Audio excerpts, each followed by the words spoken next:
terrorists. They are being groomed by Hamas. Hamas will ask them to plant bombs. They will do it. And it's coming to a theater near you. What are you doing from your legal perspective to take action against those who have rallied to these protests, even threatening and actually physically harming some of the Jewish students attending these colleges? We're starting a new group called Hurt a Jew, We Sue You, and we will sue individuals, not the universities. Others are doing that. But we will sue 19-year-old and 20-year-olds who are blocking access to classes, and we will sue them and get their scholarships, and we will sue them and get their cars, we will sue them and get their boom boxes. We will sue them for every penny they have, because you cannot get away with hurting a Jew today in America. And too many prosecutors are allowing them to get away. We don't control prosecutors, but we do control lawsuits. If we file a lawsuit, it has to go forward. And we will do that. We'll get discovery. We'll find out who's financing these protests. We'll find out the role of George Soros, the role of the Rockefeller Brothers Fund, the role of Peter Beinart, who's on the Rockefeller Fund and doesn't believe Israel has the right to exist as the nation state of the Jewish people. So we're going to get to the bottom of this through lawsuits.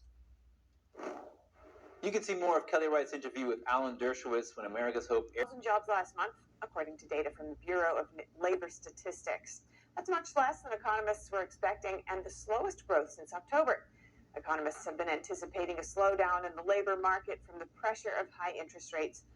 Meanwhile, the unemployment rate ticked higher to 3.9%. April marked the 27th consecutive month the jobless stayed under 4%, a streak last seen in the 1960s. Senate GOP campaign chief Senator Steve Daines is dampening expectations for the November elections. Daines says his goal is to flip just 2 seats to take control of the Senate, despite a favorable-looking map. Republicans could win the majority by winning 2 seats or by winning 1 seat and having former President Trump win again. Republicans are focused on 4 key races: Pennsylvania, Maryland, Montana, and Ohio. West Virginia is also considering promising after Senator Joe Manchin's retirement. Senator Rick Scott from Florida, who used to lead the National Republican Senatorial Committee, had much higher hopes back in 2022. He predicted the party would not just win the majority in 2022, but could even get more than 55 seats. Arkansas Governor Sarah Huckabee Sanders is defying the Biden administration's expansion of Title IX protections. Title IX now includes students identifying as transgender. Sanders issued an executive order yesterday saying the state plans to preserve the traditional understanding of sex as firmly rooted in biology. The order states that the government should celebrate, not erase, sex differences by providing proper protections for them.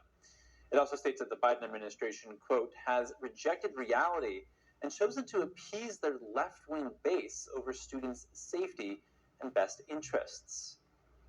President Biden is extending Affordable Care Act coverage to include deferred action for childhood arrivals or DACA recipients. In a new federal regulation, the administration is modifying the definition of lawfully present so thousands of so-called dreamers can get access to certain health care coverage. DACA allows immigrants brought to the U.S. illegally as children to live and work legally in the country. Health and Human Services estimates that 100,000 uninsured DACA recipients will likely take advantage of the new rule. It takes effect November 1st. This is the latest effort by Biden to strengthen DACA as comprehensive immigration reform has stalled in Congress. And today, President Biden is presenting the Medal of Freedom to 19 political allies, celebrities, and civil rights leaders. The list includes former House Speaker Nancy Pelosi, South Carolina Representative Jim Clyburn, actress Michelle Yeoh, and former Vice President Al Gore. Biden is also presenting the award to 3 posthumous recipients. Those include World War II soldier and civil rights leader Medgar Evers, former senator and environmental advocate Frank Lautenberg, and Olympic athlete Jim Thorpe.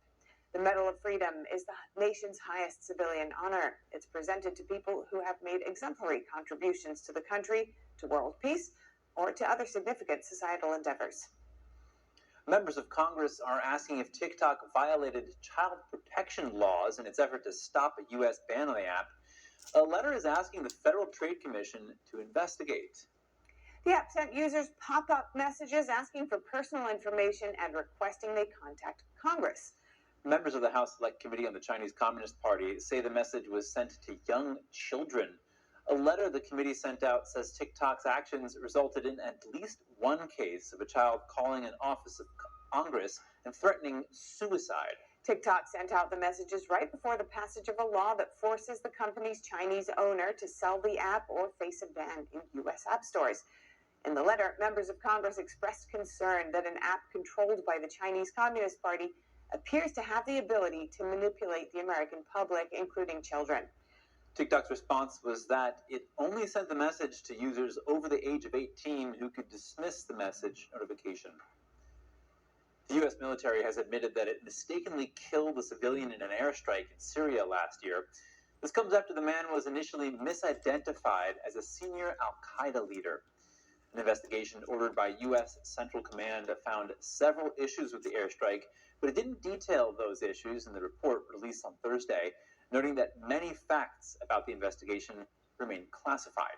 Questions about who was actually killed in the airstrike were raised almost immediately after it happened last May. The man's family insisted he was not an al-Qaeda leader, but a farmer and a father of 10. The U.S. launched an official investigation about 8 weeks later. And Senator Lindsey Graham said Wednesday that the FBI is now in possession of his phone after he was contacted by someone impersonating Senate Majority Leader Chuck Schumer. Graham discussed what happened at a meeting on artificial intelligence regulation. He said anything that can be created can be hacked. Graham's office didn't say what kind of phone he owns. It also didn't specify whether it was a call or a text message that caused the issues. In a statement to NBC, the senator's spokesperson said the sergeant at arms is investigating a possible hack of Graham's phone. New Hampshire is poised to become the next state to ban marriage to anyone under the age of 18. A bill banning what is commonly referred to as child marriage passed yesterday in the state. Currently, only 12 states prohibit adults from marrying someone under the age of 18. Most limit it to 16 or 17, while 7 states have no restrictions at all. In Kansas and Hawaii, the minimum age is 15. The restrictions also apply to minors marrying minors. Advocates for ending marriage to a minor argued that allowing it contradicts statutory rape laws and is a form of sex trafficking.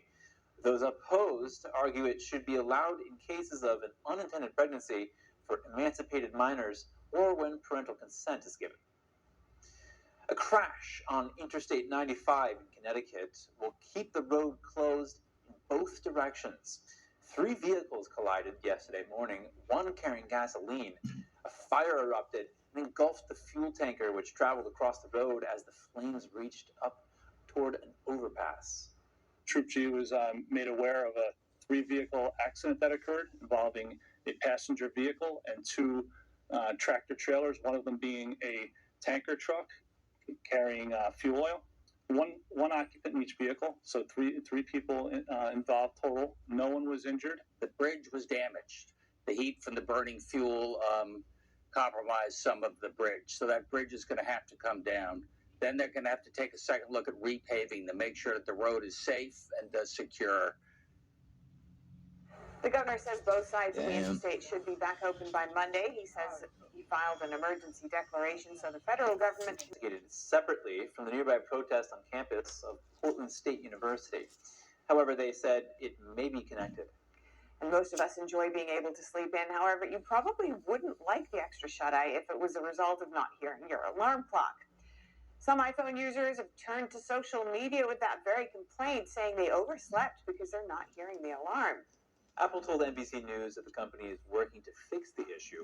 However, it is unknown how many iPhone users are affected. In the meantime, some users say that turning off the attention aware feature has helped solve the problem. The feature allows an iPhone to check whether someone's looking at their device, and if they are, the phone will lower the sound of the alerts. Apple says on its website that the Do Not Disturb setting and putting the phone on silent does not affect the alarm sounds. More on Apple, the company is facing some growing pains, and it's making a historic move to make it through. The company has announced a $110 billion share buyback, the largest in its history. Also on Thursday, Apple posted a first quarter revenue of nearly $91 billion, That's down 4% year over year. The iPhone maker is struggling with growth challenges, particularly in China, amid an uncertain economic environment. Apple says iPhone sales have sunk by 10%. After Apple's revenue report, its shares rose past 6% in after-hours trading. Coming up, the State Department issues a travel advisory to Americans in Germany. Why the alert urges tourists to be aware of potential terrorist attacks. Russian state affiliate accounts increased their presence on TikTok. A recent study by Brookings Institute details Moscow's efforts.